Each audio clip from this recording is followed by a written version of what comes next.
자, 이번 시간에 이제 일부 무효의 법리 137조죠. 법률행위 일부분이 무효인 때 그 전부를 무효로 한다. 이게 원칙인 거예요. 우리는 항상 시험에 뭐가 주로 나온다 그랬죠? 원칙이 주로 나옵니다. 원칙이. 네, 민법은 원칙이에요. 그러니까 여러분이 기본적인 원리 원칙만 잘 알고 계시면 예외가 그렇게 많이 있지만 거의 답은 거기서 골라내는 거예요. 원칙이 정확히 들어오면요, 예외는 이제 나중에 눈에 확확 들어와요. 지금 정말로. 예. 그러나 무효 부분이 없더라도 법률 행위를 하였을 것이라고 인정될 때 나머지 부분은 무효가 되지 않는다. 자, 무효 부분이 없더라도 법률 행위를 하였을 것이다. 그렇다는 얘기는 이게 분할이 가능해야 돼요? 불가능해야 돼? 가능해야 되죠. 분할이 가능한 법률 행위에 무효 부분이 없어도 법률 행위를 하였을 것이다 라고 인정이 돼야 되지. 이거 배운 거예요. 어디서 배웠어요 이거? 기억이 안 나면 할 수 없지 뭐. 네. 그러니까 지금 제가 전에도 언제 한번 이렇게 잠깐 말씀드렸지만 역대로 공부 제일 잘하는 안 하는 것 같다는 느낌이 이렇게 좀 들긴 하는 거야. 자, 이거 기억나세요? 그 다음에 그린 거 이거였죠? 기억나시죠? 이거는 무효인 부분이 없더라도 법률 행위를 하였을 것이라고 인정이 됩니까? 안 되지. 이게 뭐 있어 보여요? 그때도 얘기했지만 이거는 무효가 없어, 무효 부분이 없으면 다 없는 거지. 이거는 무효 부분이 없어도 이것만으로도 존재할 수 있잖아요. 그러니까 무조건 무효인 부분이 없더라도 법률 행위를 하였을 것이라고 인정이 된다. 그럼 나머지 부분은 무효가 되지 않는다라고 할 때 이 개념은 분할이 가능해야 된다는 얘기예요. 그럼 이런 걸로 나오기보다는 나오면 이거지. 토지거래허가 구역 내에서 토지와 건물을 일체로 거래했다. 우린 토지와 건물이 별개의 부동산이잖아요. 토지만 매매하거나 건물만 매매할 수 있지. 동시에 할 수도 있지만요. 그래요. 그래서 일체로 거래했대. 그럼 여기 물건이 몇 개예요? 두 개지. 토지와 건물 두 개죠. 그래요. 근데 토지거래허가 구역 내에서는 토지는 허가 대상이잖아요. 허가받아야 되죠. 하지만 건물은 허가받을 필요 있어요? 없어요? 없습니다. 그럼 이게 지금 하나 덩어리로 거래가 이루어졌지만 토지에 대한 거래는 무효죠. 무효지, 무효. 예, 무효죠. 건물은요, 허가 대상이 아니니까 유효지. 그렇지 않습니까? 그래. 그러면 하나의 거래 계약 중 일부는 무효고 일부는 유효네요. 분할이 가능한 거야, 불가능한 거야? 가능하지. 토지와 건물은 별개의 물건이라고 했으니까. 자, 이때 토지와 건물이 별개 물건이니까 일부가 무효면 그 전부 무효를 원칙으로 해야 되잖아요. 여기 그냥 읽어보세요. 여러분 읽어보세요. 여기.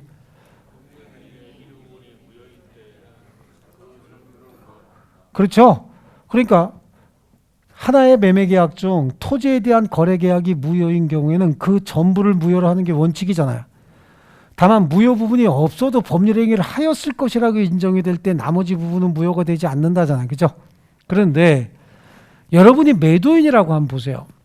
여러분이 매도인이면 토지에 대한 매매가 무효가 되더라도 건물이라도 팔았을까요? 돈이 웬만큼 급하지 않으면 이렇게는 하지 않았을 거예요. 이게 왜 매도인한테 겁나게 불리해지냐면 동일인 소유의 토지와 건물이 있는 상태에서 건물만 팔리죠? 그래서 토지 소유자와 건물의 소유자가 달라지잖아. 그러면 토지 소유자는 지상물의 소유자에게 관습법상 법정 지상권을 설정해 준 것으로 본다고. 그럼 건물 소유자는 토지에 대한 사용권이 생겨버려요. 그냥 건물 소유 자체로 인해서. 그럼 저 땅은 땅 소유자 입장에서 저 땅은 땅이 아니라 똥이라고 불려요. 뭐라고 불린다고? 똥 뭔지 몰라서 얘기 못하는 거야 지금? 뭐라고 불린다고요? 네, 똥이라고 부른다고. 굉장히 쓸모있는 거요? 굉장히 쓸모없는 게 돼버렸다 그 얘기죠? 이렇게 돼버린다고. 그럼 여러분이 갑이라고 생각해봐. 이거 이렇게 해요? 거래 안 하지. 무효인 부분이 없더라도 법률 행위를 했을 거라고? 아니잖아. 하지만 매수인 입장에서는 뭐래요? 당연히 난 이렇게 하고 싶지, 매수인 입장에서야. 그러니까 소송이 됐던 거예요. 우리 판사가 무효인 부분이 없더라도 법률 행위를 하였을 것이라고 인정이 되려면 두 사람의 의사가 일치해야지. 한 사람은 그런 건 죽어도 안 하고 싶고 한 사람은 죽어도 하고 싶다. 서로 이익이 충돌되니까 그렇잖아요. 그러니까 판례가 결정해 줘야지. 그렇지 않습니까? 그러니까 우리 판례는 원칙을 쫓아갑니까? 예외를 쫓아갑니까? 원칙을 쫓아가지. 그러니까 전부 무효로 해라. 그래서 어떻게 하라는 얘기야? 특별한 사정이 없는 한 토지에 대한 거래 허가가 있어서 토지거래계약도 유효로 확정이 되면 그럼 둘 다 유효가 됐잖아요. 그럼 그때 일체로 거래를 해라. 일체로 소유권 이전 등기해줘라. 그런 겁니다. 그래서 토지거래허가 구역 내 토지와 건물을 일체로 거래한 경우에 특별한 사정이 없는 한 토지에 대한 거래허가가 있어서 토지와 건물에 대한 거래가 모두 유효로 된 후에 소유권 이전을 명하는 것이 옳다. 아시겠죠? 예, 이게 우리 판례의 태도다라고 하는 거예요. 자, 그 다음에요. 무효 행위의 전환이다라고 하는 거예요. 무효 행위의 전환. 자, 무효인 법률 행위가 있대요. 근데 그 법률 행위가 다른 법률 행위의 유효 요건을 구비하고 있고 당사자가 그 무효를 알았더라면 다른 법률 행위 하는 것을 의역하였으리라고 인정이 될 때 다른 법률 행위로서 효력을 가진다. 이게 뭐냐면 A라고 하는 법률 행위를 했는데 이 법률 행위가 무효야. 무효인데 내부를 잘 들여다보니까 B로 했으면 유효일 거야 아마 이게. 근데 A로 했어요. 그러니까 현재 자체는 뭐라고요? 무효인데 아마 B로 했으면 유효가 됐을 거다라고 하는 요건을 충분히 갖추고 있어요. 당사자가 이게 내가 A가 무효가 되고 B가 유효라는 걸 알았으면 아마 B로 하였을 것이다 라고 하는 가정적이고 가상적 의사가 있을 때는, 그러니까 가정적 의사는 그 판사들이 판단하는 거예요. 이때는 써져 있긴 뭐라고 써져 있어요? A라고 써져 있지만 효력은 무슨 효력을 부여하자? B의 효력을 부여하자. 그래서 B의 유효로 전환하자라고 하는 거예요. 뭐가 있어야 된다고요? 가정적, 가상적 의사가 있어야 된다 그랬죠? 그러니까 이거는 강행 규정이야, 임의 규정이야? 임의 규정일 수밖에 없죠. 당사자의 가정적 의사는 결국은 임의 규정이니까 가정적 의사가 가능한 거지. 강행 규정 같으면 당사자 의사 같은 건 따르지도 않습니다. 그렇지 않습니까? 예. 좋습니다. 그래 무효행위 전환인데 이게 재밌는 판례 많아요. 여기는 전환의 모습은요, 요식행위가 무효래. 근데 또 다른 요식행위의 유효로 전환은 원래는 안 되는 거예요. 원래는 안 되는 건데, 아니 요식행위가 무효면 다른 요식행위의 유효로 전환할 수가 없지. 생각해봐요. 요식행위 혼인신고하고 싶어. 그럼 혼인신고서에다 써야 되죠. 사망신고서에다 썼대. 그리고 우리 혼인했어요. 그러면 결혼도 시키기 전에 죽여버리죠. 그렇지 않습니까? 나는 내가 얘기하면은 알아듣는 건지 못 알아듣는 건지 그냥 혼자 쭉 해야 되겠어. 할 수 없어. 진도 맞춰서 계속 몇 번씩 얘기하니까 안 되겠어요. 자, 다시 보세요. 이번에는 요식행위가 무효랍니다. 그럼 불요식행위의 유효로 전환할 수 있나? 이건 굉장히 쉬워요. 예를 들어서 어음을 발행해 줬는데 어음에다가 도장을 못 찍었대요. 이름은 서명까지는 다 했는데 도장을 안 찍었대. 그럼 어음은 무효거든요. 근데 이거 차용증의 유효로 쓸 수는 있어. 채권증서. 채권증서는 굳이 뭐 특별한 양식이 필요 없거든요. 이 전환은 굉장히 쉽게 됩니다. 불요식행위가 무효랍니다. 또 다른 불요식행위의 유효로 전환도 이거 굉장히 쉽습니다. 왜냐하면 전세권 설정 계약을 체결했어요. 그랬으면 전세권 설정 등기까지 돼야 되는데 등기하지 않았대. 그럼 우리 보통 하는 채권적 전세로 얼마든지 쓸 수 있어요. 기간 3년이다 그럼 3년 동안 얼마든지 쓸 수 있죠. 등기하지 않았어도 채권적 전세를 얼마든지 쓸 수 있어요. 그런데 불요식행위가 무효일 때 요식행위의 유효로 전환은 불가능한 거야. 여기하고 똑같이 차용증 하나 써줬대요. 근데 차용증도 뭔가 잘못돼 갖고 금액을 잘못 써갖고 무효라는 거지. 근데 그걸 어음으로 전환할 수 있습니까? 그죠? 여기도 마찬가지죠. 어음 발행했는데 도장 잘못 찍었대. 그럼 무효다 하더라도 받을 돈이 이때는 채권 증서로 활용할 수 있다 그랬잖아요. 차용증 정도로는. 아시겠죠?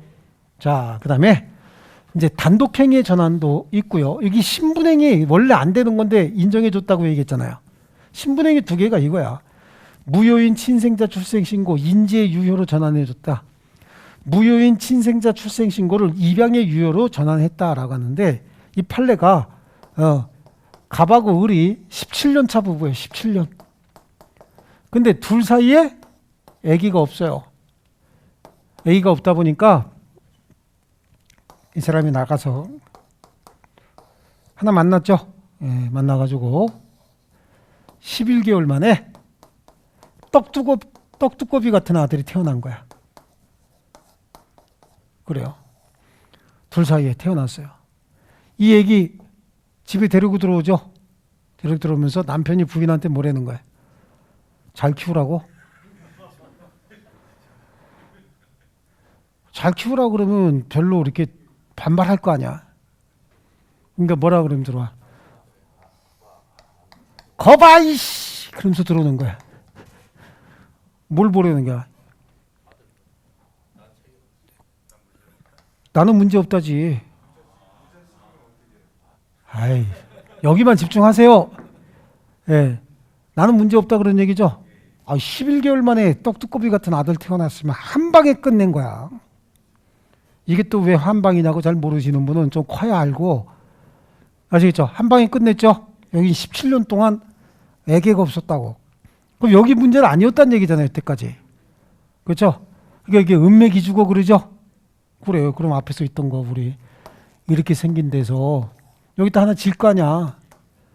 그렇지 않습니까? 이 얘기 누가 키워 이제? 병이 키우지. 세상 진짜 모르네. 병이 여기 와서 키우는 거요. 얘기하고 갑하고 을이 여기 살죠? 여긴 주로 여기 와 있지. 나이 차이가 많이 날까 조금 날까? 그렇지. 나이 차이 조금 나면 정신질환이지. 그죠? 네, 거의 나이 차이 많이. 17년 살았다니까. 그죠?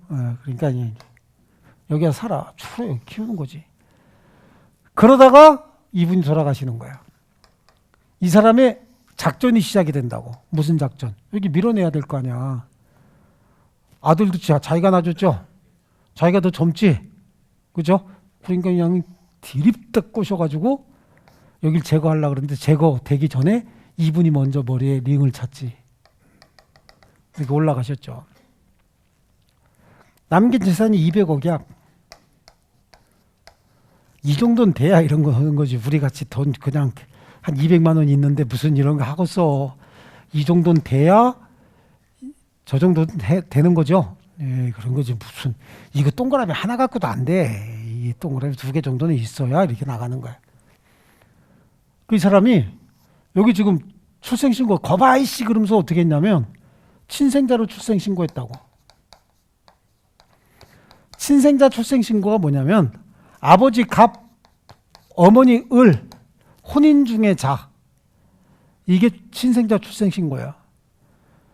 아버지 갑, 어머니 병, 혼인 외의 자. 이게 혼외자 신고란 말이에요. 그건 이제 인지신고고. 그러니까 여기 친생자로 출생신고인데 실제로는 친생자입니까? 아닙니까?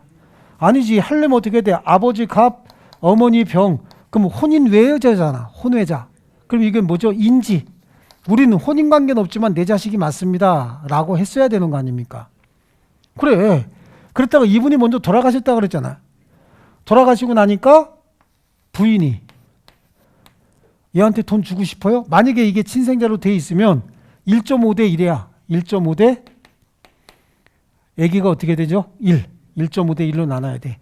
그럼 120억까지 가고 여기가 80억까지 가는 거야. 1.5대 1이니까. 그 사람이 소송 제기합니다. 쟨 내 아들 아니에요. 남편이 강요해서 내가 할 수 없이 내 아들로 출생신고했습니다. 친자관계 부존재 확인 소송을 제기합니다. 그때 우리 판례가 쓱 보더니 네가 이럴 줄 알았으면 네 남편이 분명히 뭘로 했을 거다? 인지로 신고했을 것이다. 그러니까 지우지 말고 그대로 놔두고 여기다가 인지의 효력을 부여해라. 그럼 인지의 효력이라는 얘기는 이 사람 아들 맞잖아. 그렇죠? 그럼 상속권이 있어요 없어요? 있는 거죠. 그대로 나눠줘라 이렇게 됐던 거예요. 받았던 거죠. 그렇죠? 이분 얼마 받았으니까 125. 새 신을 신고 뛰어보자 팔자 가능한 금액이죠. 네. 여기도 성공했지. 얘 클 때까지 누가 키워? 병이 키우는 거지. 얼마 가지고? 이 정도면 성공한 거지. 그죠? 네. 자, 그 다음에 요거는 뭐냐? 이건 이제 거바이시 사건이야. 가끔가다 제가 얘기해요. 네. 거바이시 이런 사건이라고. 요번에는 갑하고 을이 딸만 7이야.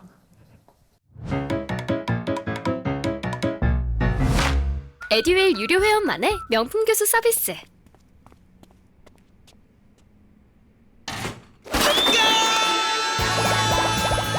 합격이 쉬워지는 명품 교수님 혜택. 오직 에듀윌 유료 회원에게만. 에듀윌. 딸만 7인데 얘 4대 독자예요. 4대 독자에다가 부모님 살아계셔. 3대 독자들 살아계신다고. 이분 큰일 났죠. 이 시어머니가 딸 하나 날 때마다 장독 다 깨트렸어. 네, 딸만 난다고 대 끊어놔도 양심이 있네 없네 막 그러면서 남의 집에 시집 와갖고 대를 끊어놔도 유분수지. 옛날에 할머니들은 그러셨잖아요. 저희 할머니도 제 형제가 3남 3녀인데 우유로 누나 둘에다가 형 낳고 나 낳고 내 여동생이 있고 또 막내 있어요. 3남 3녀야. 우리 큰 누나 작은 누나 태어났을 때 장독 다 깨졌대. 우리 어머니 말씀이 우리 저 큰아들 안 태어났으면 쫓겨날 뻔했대요. 우리 아버지 장손이시거든. 그래 태어났는데 형 태어났는데 할머니가 동네 잔치했대요. 근데 나까지 태어나니까 그래 계속해서 한 아들만 한 둘셋 더 낳아라 그러더래. 그래서 나까지 태어났는데 내 여동생이 태어났잖아요. 그리고 우리 여동생이 그렇게 할머니한테 미움받았다니까. 네, 할머니 그렇게 미워했어요. 우리 여동생을. 저게 아들로 태어나야 되는데 딸로 태어났다고. 근데 막내 동생이 태어나고 나니까 또 그렇게 좋아하시고 둘 더 낳아라 그러더래. 그쵸? 근데 우리 어머니가 이제 더 이상 못 낳아요. 그랬다 그러더라고. 그랬대. 이 집 얼마나 4대 독자인데 딸 7을 낳았으니 이 시어머니 난리 났을 거 아니에요. 근데 몸이 안 좋아서 더 이상 아기를 못 낳는다는 거야. 그래서 이 사람이 가갖고 19살짜리를 만나요. 만나는데 혼자 가서 만난 게 아니라 둘이 같이 가서 만난 거야. 얘는 미혼모가 될 판이야. 미혼모가 될 판인데 이때만 해도 뭐 이렇게 중절 수술하네 뭐 어쩌네 이런 게 거의 좀 힘들 때야. 사실은. 그래서 얘가 태어나면 시설을 갖다 맡기려고 그랬다고. 근데 부잣집에 5대 독자로 키운대잖아. 와가지고 보상금 좀 해줄 테니 보상을 좀 해줄 테니 우리 다오. 검사해보니까 아들이야. 그러니까 어떻게 한 거죠? 여기 입장에서 봤을 때 엄마 입장에서 봤을 때도 이거 뭐예요? 야, 얘 애기한테 굉장히 좋은 일 아닙니까? 고아원 같은 시설 보내는 것보다는 부잣집에 몇 대 독자로 키워준다고? 5대 독자로 키워준다 그러고 집도 굉장히 있는 집 아니 부잣집이라고. 그래요. 그러니까 오케이 그랬겠죠. 그 다음부터 이 어머니의 프로젝트가 시작이 되지. 바가지. 배에다가 이제 바가지 개월수에 따라서 바가지 이거 아마 옛날에 연속곡으로도 나오고 그랬었어요. 이런 거 비슷하게. 그래서 바가지 이렇게 키우죠. 예, 키워나가. 이 큰딸이 엄마 왜 우리 이러고 살아야 돼? 큰딸은 다 컸으니까. 그 어머니가 큰딸 잡들여야지. 할머니 들으시면 큰일 나니까 입도 뻥끗 하지 말라고. 그래서 큰딸이 엄마 배에다가 이렇게 감아줬다니까. 그랬다가 출생할 때 되니까 어떻게 돼 이제. 애기 낳으러 간다고 갔죠. 애기 낳으러 간다고 갔어. 가가지고 애기 출생하고 아들 낳았어요. 아들 낳아서 좀 있다가 이제 친정 가갖고 몸 풀고 온다. 시어머니 그래 돌 전에만 와라. 돌 전에만. 근데 이제 100일 때 이제 왔네. 100일 때 데리고 왔어요. 동네 잔치가 한 100일 동안 있었대지 또. 그래요. 동네 잔치가. 그래 여기도 이제 친생자로 출생 신고했죠. 아버지 갑, 어머니 누구? 을. 혼인 중에 자 이렇게 친생자로 출생 신고한 거예요. 할머니 난리 났지. 그 다음부터 이분들의 이제 실현이 시작이 되는 거지. 할머니 새벽마다 메가폰 잡고 야 씨잘데기 없는 거 다 나와. 일렬로 세우죠. 할머니 눈에 얘들이 씨잘데기 있어 없어? 없지. 무조건 여기를 위한 노력 동원이야. 노력 동원.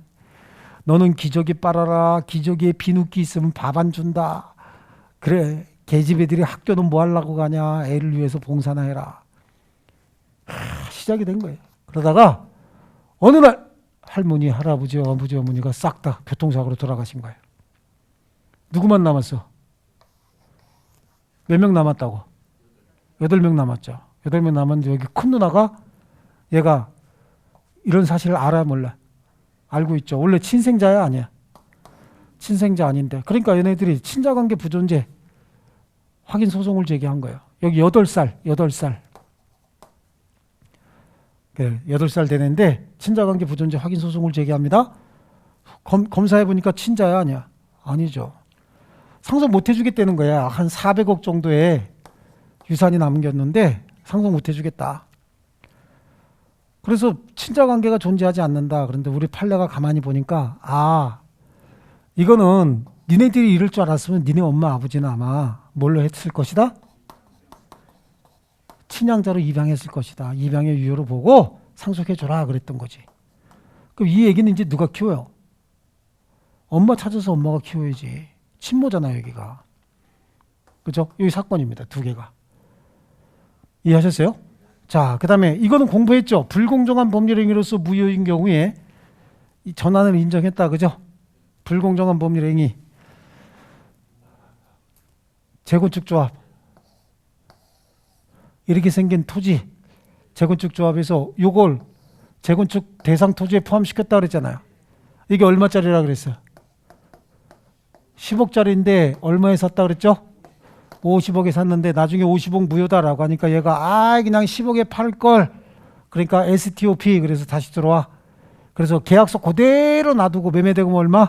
10억으로 서로 주고 해서 소유권 이전 등기해라라고 했던 사건이 있죠. 네.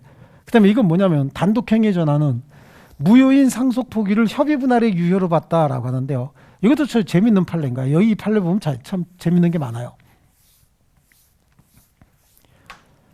자, 아버지가 돌아가셨어요. 갑이. 근데 아들이 셋이 있어. A, B, C.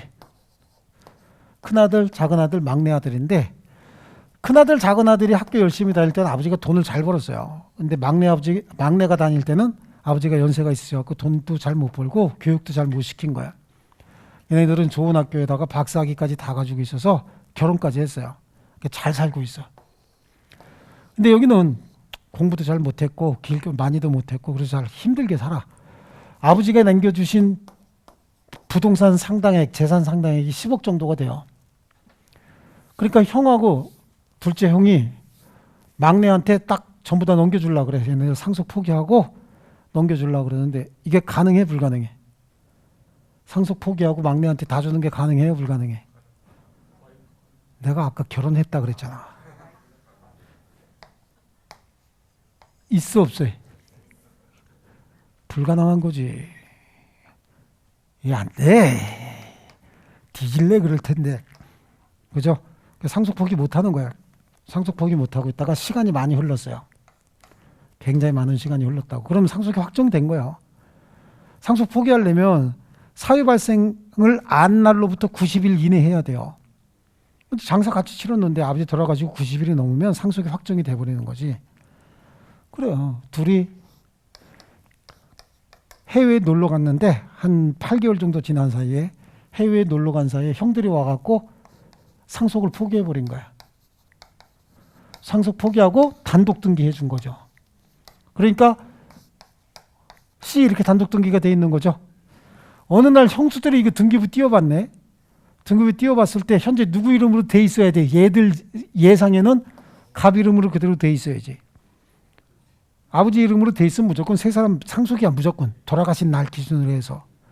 근데 누구 이름으로 돼 있어? C 이름으로 돼 있고 AB 상속 포기라고 써 있죠.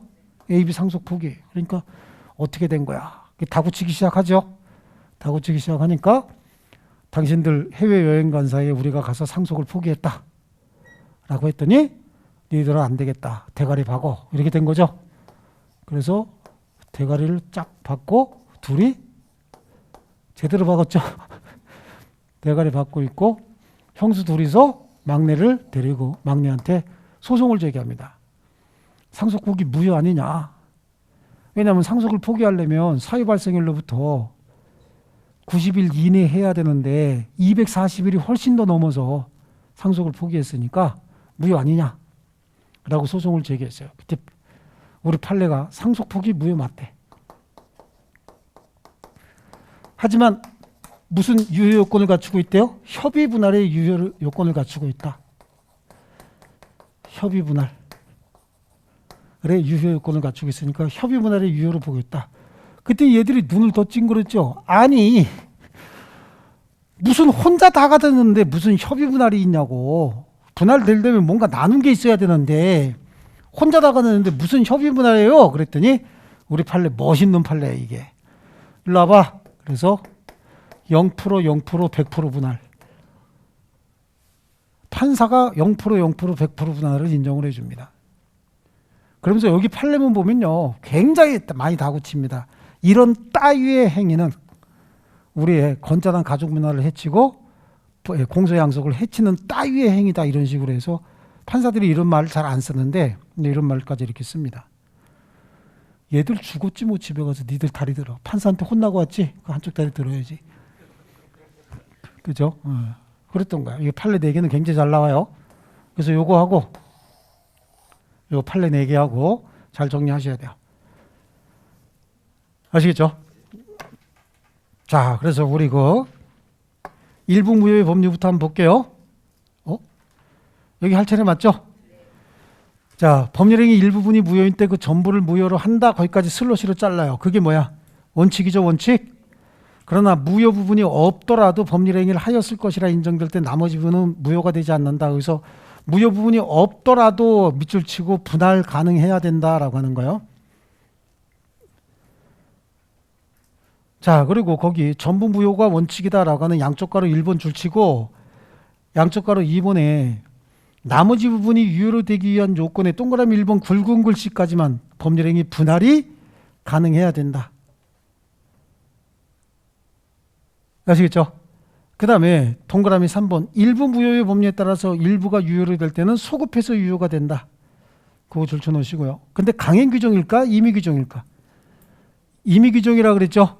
그래서 적용 범위에 동그라미 1번 줄칩니다. 137조는 무슨 규정이다? 임의 규정이다. 당사자 합의로 달리 정할 수 있고. 그 다음에 양쪽 가로 4번 일부 무효의 법률은 일부 취소, 일부 불능에도 그대로 확장 적용한다. 이거 일부 불능 쪽에서도 충분히 했어요. 예, 자, 그래요. 그래서 일부 무효의 법리라고 해서 판례는 자, 불러드리는 대로 줄치면서 쫓아갈게요. 토지거래호가 구역 내 토지와 건물을 일괄해서 매매한 경우 두 번째 줄 맨 뒤로 가세요. 토지에 관한 당국의 거래 허가가 없으면 건물만이라도 매매하였을 것이라고 볼 수 있는 특별한 사정이 인정되는 경우에 하나요. 토지에 대한 매매 허가가 있기 전에 건물만의 소유권 이전 등기를 명할 수 있다고 보아야 할 것이고 그렇지 않은 경우에는 토지에 대한 거래 허가가 있어서 그 매매 계약 전부가 유효한 것으로 확정된 후에 토지와 건물을 함께 이전 등기를 명하는 것이 옳다. 되셨습니까? 자, 그 다음에 무효행위 전환입니다.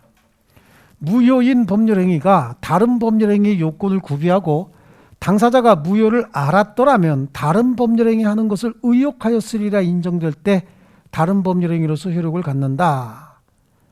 아시겠죠? 그러니까 기존의 법률행위 지우고 다시 쓰란 얘기야? 그대로 놔두란 얘기야? 그대로 놔두란 얘기죠? 일부 무효행위의 전환은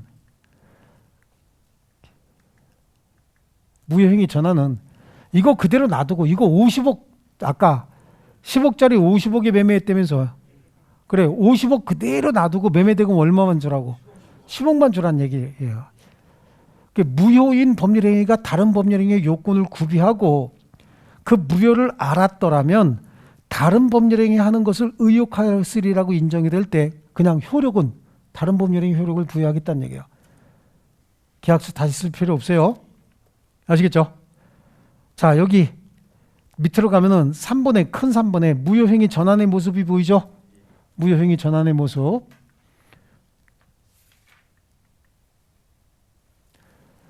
자, 요 모양이 나올 겁니다. 그래서 무효인 요식 불요식 행위를 유효인 불요식 행위로 전환은 가능한데 동그라미 기억에 연착된 승낙, 조건을 붙인 승낙 또는 변경을 가한 승낙은 새로운 청약으로 볼 수 있다. 이건 아직 안 배운 내용이야. 뒤에 가면 배울 거예요. 그 다음에 어음을 소비대차의 차용증서, 채권증서로 볼 수 있고 등기하지 않아서 무효인 전세권, 지상권 설정 계약은 임대차로 볼 수 있다. 그 다음에 다음 페이지 318페이지 무효인 요식행위를 유효인 요식행위로 전환도 원칙적으로 인정되진 않겠지만 신분행위의 경우에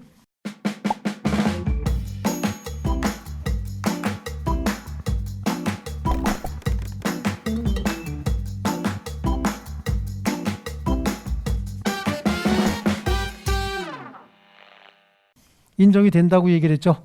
그 신분행위의 경우는 아까 우리 앞에서 봤던 거 조금 아까 그렇죠. 친생자 출생신고 뭘로 해? 뒤에 판례 나와요. 적지 마세요. 친생자 출생신고 뒤에 뭘로 봤죠? 인지. 또 하나 친생자 출생신고 또 하나 뭘로 봤어요? 입양. 아시겠죠? 예. 그 다음에 동그라미 3번 무효인 불요식 행위를 유효인 요식 행위로 전환하는 것은 불가능하다. 그 다음에 4번 무효인 단독행위 전환도 인정했고 그래서 무효인 단독행위로서 상속의 포기도 협의분할의 유효로 전환을 인정했죠. 협의분할의 유효는 뭐지? 0%, 0%, 100% 사건이요. 그 다음에 불공정한 법률행위로서 무효인 경우에도 전환 요건에 부합하면 그 전환을 인정했다. 50억, 10억. 기억나시죠? 자, 그 밑에 있는 판례 볼게요. 자, 단독행위 상속재산 전부를 상속인 중 한 사람에게 상속시킬 목적으로 상속인들이 상속포기 신고했으나 상속포기가 1019조 1항에 소정의 기간을 초과했다. 90일 이내에 했어야 되는데 240일 지냈다 그랬죠. 예. 신고된 것이어서 상속포기로서 효력이 없더라도 상속인 중 1인이 상속재산 전부를 취득하고 100%, 나머지 상속인들은 0%, 0%죠. 전혀 취득하지 않기로 하는 상속재산의 협의분할이 이루어진 것으로 본다. 불공정한 법률행위 또 볼 필요 없고 신분행위 전환 3번에 있죠. 3번. 혼인 외의 출생자를 혼인 중의 출생자로 신고한 경우에 출생신고는 무효지만 인지의 유효로서 그 효력이 인정이 된다. 이때 뭐가 그렇게 아들이 대단하다고 그냥 아들 했나 모르겠어요. 이때. 그죠? 예. 그거 지금 우리 여성들은요. 뭐 시어머니들 뭐 그럴 거 아니야. 그때는 사회가 그랬어요. 어쩔 수 없이. 그때 시대에는 이 아들이잖아. 그때 시대 아들. 내가. 그죠? 그 시대 때 아들인데 할머니들만 이뻐했지. 우리 아버지도 딸들 더 이뻐하셨어요. 저 사내 새끼들. 그죠? 네. 자, 그 다음에요. 타인의 자를 자신의 자로 출생신고한 경우에 입양의 실질적 유효 요건이 구비되었다면 입양신고로서 효력이 있다죠. 시잘데기 없는 거 다 나와 그거죠. 예. 기억은 거봐 이씨 사건이고 그죠? 예. 이해 되셨습니까? 자, 그 다음에 무효행위의 추인 한번 보시죠. 무효행위 추인. 자, 무효인 법률행위. 법률행위가 무효래요. 무효인 법률행위는 추인에도 그 효력이 생기지 않는다라고 하는 거예요. 추인에도 효력이 생기지 않아요. 그런데 이것도 원칙이죠. 당사자가 무효임을 알고 추인한 때는 새로운 법률행위라는 얘기는 소급해서 새로운 법률행위 있을 수 있어요, 없어요? 새로운 건 항상 그때 생기는 거지. 그러니까 여기는 아무 얘기는 없지만 언제부터야? 그때부터를 다른 말로 바꾸면 비소급적으로. 아시겠죠? 다른 말로 또 뭐야? 장래를 향하여. 비소급적으로 장래를 향하여. 이건 국어적으로 문제 없죠? 그 정도는? 그럼 틀린 말로 나오면 소급하여. 그러면 금방 알지. 성립 당시부터. 틀렸죠? 처음부터. 틀렸단 말이에요.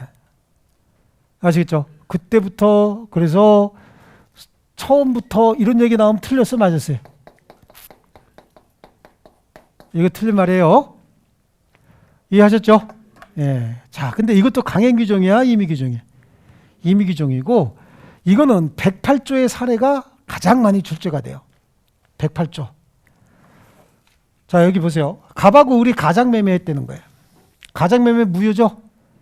얘 이름으로 소유권 이전 등기됐어도 얘가 소유권 취득한 거 있습니까? 없죠? 근데 어느 순간 당사자가 무효임을 알고 어떻게 한 거지? 추인했다. 매매대금 줬단 얘기야. 그럼 그때 새로운 매매계약 다시 한 게 되는 거예요. 아시겠죠? 예. 자, 이게 뭐 보세요. 둘이 가장매매 했다고.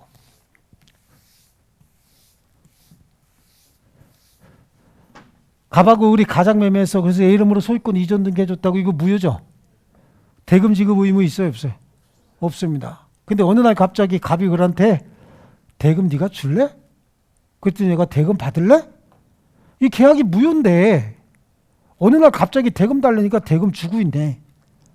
그럼 이때부터 무슨 새로운 법률행위 다시 한 게 되는 거야. 그럼 이 등기는 무효 등기 아닙니까? 무효 등기를 어떻게 할 수 있어? 여기서부터 유용할 수 있는데 지우고 다시 써라가 아니라 그대로 놔두란 얘기야. 하지만 이 등기는 이날까지는 무효 등기, 이 이후부터는 뭐가 되는 거지? 유효인 등기로 무효 등기 유용이다 이렇게 얘기를 하는 거예요. 유용.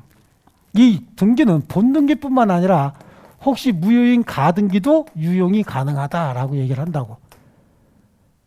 아시겠죠? 이거 등기 다시 쓸 필요 있어요, 이거? 지워? 그리고 다시 써, 을 이름으로? 진짜 등기임 이러고 옆에 써놔요? 그럴 필요 없는 거죠? 근데 이제 이게 언제 문제가 생기냐면 혹시 중간에 저당권자가 있다는 거야. 중간에 저당권자가 있대요. 근데 이 등기가 이게 무효등기라잖아. 무효등기. 그렇죠? 무효등기인데 그럼 만약에 이 등기가 무효등기면 저당권도 뭐가 돼야 돼? 무효등기가 돼야 되죠. 그렇지 않습니까? 이게 무효면 이것도 무효가 돼야 되지 당연히. 그래서 이해관계 있는 제3자가 없을 때는 이해관계 있는 제3자가 있으면 무조건 이때부터 새로운 법률행위 다시 한 게 돼야 돼. 이건 무효가 돼야 되니까. 근데 이해관계 있는 제3자가 없고 아무도 없다는 거지. 아무도 없을 때는 소급표를 정해도 된다는 얘기야. 왜냐하면 둘 사이밖에 없으니까.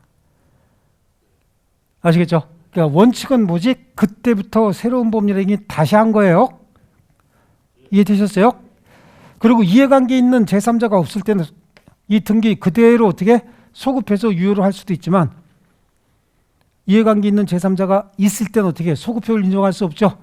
그럼 그때는 무효등기 유용도 가능하지만 이해관계 있는 제3자가 없어야만 유용도 가능한 거야. 두 가지 얘기했어요. 원래는 뭐야? 비소급적으로 새로운 법률행위 다시 한 게 되는 거죠. 그렇죠? 이해관계 있는 제3자가 없을 때는 무효등기 유용도 가능하고 이해관계 있는 제3자가 없을 때는 소급해서 유효인 것으로 당사자 사이에 합의할 수도 있고. 이해하셨습니까? 다시 한번 원칙이 뭐라고? 그때부터 새로운 법률행위 다시 한 게 된다고. 다만 이해관계 있는 제3자가 없을 때 두 가지 얘기했다고. 두 가지.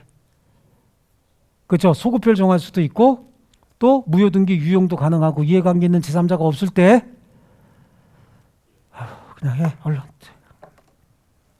자, 그래서 무효인 법률행위는 추인해도 효력이 생기지 않는다. 거기가 원칙이잖아요. 그러나 당사자가 그 무효임을 알고 추인한 때는 그때부터 새로운 법률행위. 그때부터. 소급하여 아니라 그랬죠. 처음부터 아닙니다. 자, 그 다음에 의의 동그라미 3번. 139조는 무슨 규정이다? 임의 규정이다. 그리고 추인의 요건 볼게요. 무효인 행위 존재해야 되고 추인의 의사표시가 있어야 되는데 항상 앞에서 했던 얘기 추인은 항상 원인이 종료되고 난 다음에 해야 되죠.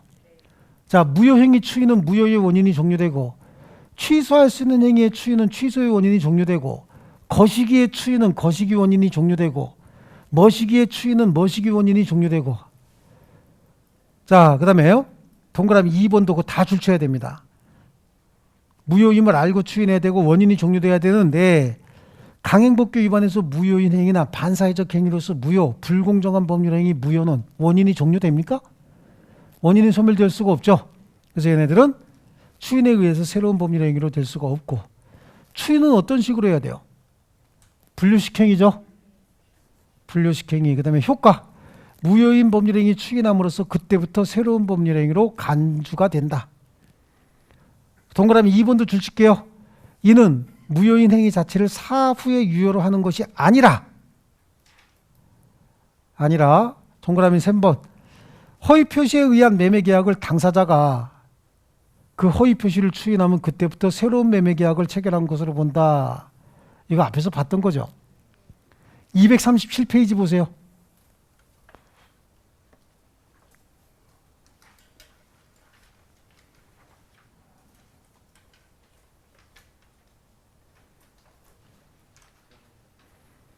허위 표시 추인 보이십니까?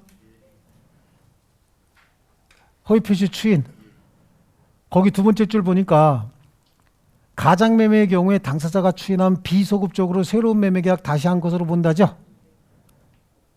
찾았어요? 양쪽 가로 4번에 양쪽 가로 4번. 237페이지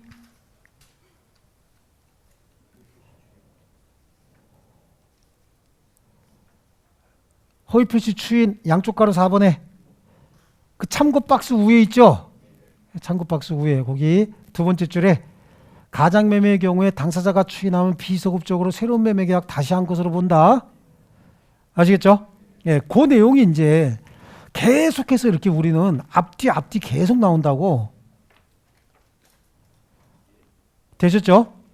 자, 좋습니다. 그래서 동그라미 4번도 보세요. 4번도 무효인 가등기를 유효한 등기로 유용하기로 했대요. 그럼 그때부터 유효죠? 위로서 위 등기가 소급해서 유효인 등기로 전환될 수는 없다. 이것도 이해관계 있는 제3자가 없을 때 유용이 가능하다 그랬죠. 예.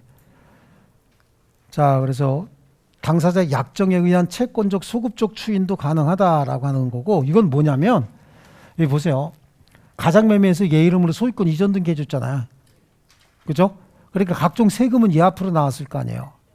근데 얘가 진짜 소유권 취득한 건 이날이죠. 이날일 텐데, 여기에 이제 임차인 A가 매월 차임을 30만 원씩 매월 30일 날 주고 있었다고. 근데 한 4개월 지났어요. 한 120만 원 모여져 있을 거 아니야. 이 120만 원 누구 줘야 돼? 값 줘야 되죠? 근데 이때 뭐 주택에 대한 뭐 토지에 대한 막 세금 같은 게 나오고 막 그랬다고. 그러니까 지네끼리 뭐라고 얘기하냐면, 야, 그냥 이거 내가 가질게. 그러니까 이때부터 자기가 소유자인 것처럼 이거 갖겠다 그런 얘기죠.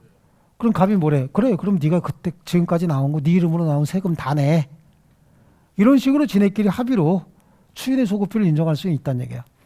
이때도 무조건 이해관계 있는 제3자 나오면 소급료는 무조건 인정 안 하는 거예요. 네. 그래서 거기 동그라미 2번에 보면 허위 표시를 추인하면서 당사자 사이에 특약으로 행위시부터 유효한 것으로 할 수 있어요. 뭐야? 차임. 아까 월세 받은 거 30만 원씩 4개월분.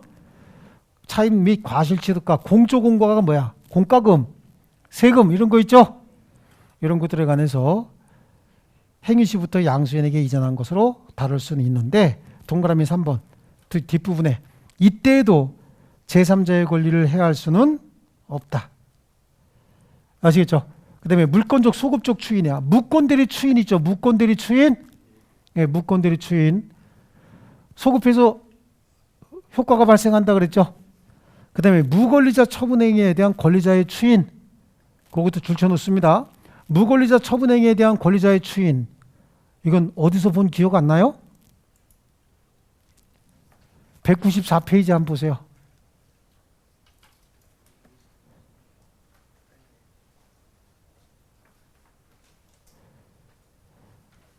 (194페이지에) 거기 판례 보이십니까? 자, 거기 판례 바로 위에 보면은 D도 있죠. D에 무권리자의 처분행위에 대한 본인이 추인이 가능한지 여부에 대해서 판례는 기본적으로 무권대리 소급적 추인 규정을 유추하기 위해서 그 효력을 인정한다. 그렇죠? 예, 그다음에 그 밑에 있는 판례가 그거에 대한 설명이에요.